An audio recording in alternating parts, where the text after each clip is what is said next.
যে আওয়ামী লীগ করবে আমি মনে করব ব্যক্তিগতভাবে যার অবস্থান থেকে ওদেরকে প্রতিহত করবে। তোমরা ড্রেসগুলি ব্যাগে ঢুকাও, ওরা যাবেই, সাথে আমাকেও দৌড়াইতে হয়েছে, আমার ওয়াইফকেও দৌড়াইতে হয়েছে। ওদের লজ্জা নাই, যদি লজ্জা থাকতো তাহলে তারা আরো 50 বছর এদেশে কথা বলতো না। ওনাকে যে হেনস্থা করছে ওদের বিচার এই বাংলার মাটিতে আমি দেখতে চাই। এই ফ্যাসিস্ট সরকার যে জঘন্যতম কাজটা করছে এই দেশে, মানে সবচাইতে ভয়াবহ কাজটা করছে কি, স্কুল পড়ুয়া, কলেজ পড়ুয়া, বিশ্ববিদ্যালয় পড়ুয়া ছাত্রছাত্রীদেরকে যেভাবে হেনস্থা করছে, টোকাই পোলাপাইন দিয়ে রাস্তায় পিটাইয়া মারছে।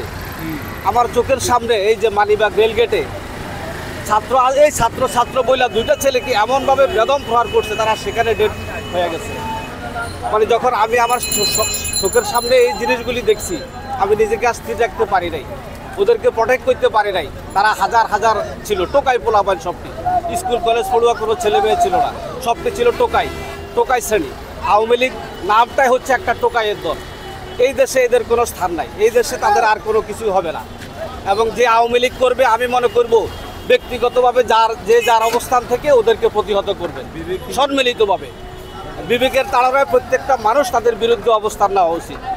আওয়ামী লীগ বিগত 15 থেকে 16 বছর যেই অপকর্ম করছে, আমার সন্তান স্কুলে পড়ে, কলেজে পড়ে, সেটা পরিচয় দিতে পারি নাই। এই যে জুলাই আগস্টের আন্দোলনে আমার সন্তান ব্যাগের ভিতরে স্কুল কলেজ ড্রেস বইরা স্কুলের সামনে কলেজের সামনে গিয়ে তাকে আন্দোলনে নামার জন্য তার ড্রেস পরিধান করছে। এমনইভাবে আমি চতুর্পাশে দেখছি অনেক ছেলে মেয়ে কী করছে, ব্যাগ থেকে স্কুল ড্রেস বের করে তখন আন্দোলনে তারা নামছে। বাসা থেকে বের হইতে তাদেরকে প্রোটেক্ট করে, বিভিন্ন পয়েন্টে প্রোটেক্ট করে। আমার বাসার সামনে 50 থেকে 60 জন লাঠি, হকি স্টিক, রামদা নিয়ে দাঁড়ানো অবস্থায়। তখন আমি আমার সন্তানদেরকে নিয়ে বের হইতে পারি নাই। তারপরে তাদেরকে বলছি তোমরা ড্রেসগুলি ব্যাগে ঢুকাও, ওরা যাবেই, ওদেরকে আটকাই রাখতে আর পারি নাই। ওরা বলছে যে আমরা যাবই, তুমি আমাদেরকে আর বাধা দিও না। পরে তারা তাদের ব্যাগগুলিকে, তাদের স্কুল ড্রেসগুলিকে ব্যাগের ভিতরে ঢুকাইয়া তারপরে তারা কলেজে নিয়ে গেছে, নটরডেম কলেজের সামনে। তখন তারা ড্রেস পরছে, ড্রেস পরা তারপরে তারা মিছিলে অংশগ্রহণ করছে। সাথে আমাকেও দৌড়াইতে হয়েছে, আমার ওয়াইফকেও দৌড়াইতে হয়েছে, মেয়ের সাথে মেয়ের মা, ছেলের সাথে আমি, ওদেরকে দৌড়াইয়ে ধরে রাখতে পারি নাই। এমন তাইলে আপনি বুঝেন এই ফ্যাসিস্টের বিরুদ্ধে এই ছাত্র জনতা কীভাবে ভূমিকা পালন করছে। তারপরে আবার এদের লজ্জা নাই, যদি লজ্জা থাকতো তাহলে তারা আরও 50 বছর এদেশে কথা বলতো না, 50 বছর এদেশে কথা বলতো না আওয়ামী লীগ নাম উচ্চারণ করে। এদের লজ্জা নাই, বেশরম, বেহায়া, নিকৃষ্ট একটি দল। আর আমি মনে করব বর্তমান সরকারের সম্মানিত উপদেষ্টা জনাব আসিফ নজরুল সাহেব, ওনাকে জাতির একজন ত্রাণকর্তা হিসাবে দেখতে হবে।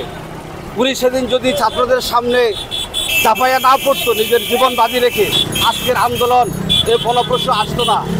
উনি যেভাবে ছাত্রদেরকে প্রোটেক্ট করছে, যেভাবে ছাত্রদেরকে উদ্বুদ্ধ করছে, এই নাহিদ, এই সজীবকে, এই সার্জিসকে, হাসনাতকে যেভাবে প্রোটেক্ট করছিল সেদিন সেই ডক্টর আসিফ নজরুল, আজকে ওনার বিরুদ্ধে সেই বেলজিয়ামে সে আওয়ামী লীগের প্রেতাত্মা বাহিনী, হায়নার বাহিনীর দলেরা ওনাকে যে হেনস্থা করছে, ওদের বিচার এই বাংলার মাটিতে আমি দেখতে চাই।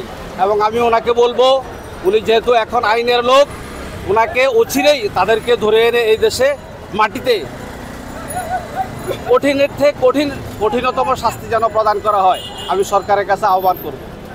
সংবাদ, ফিচার ও অনুষ্ঠানের জন্য ভিজিট করুন সংবাদ প্রকাশের ওয়েবসাইট এবং যুক্ত থাকুন ফেসবুক পেজ ও ইউটিউব চ্যানেলের সঙ্গে।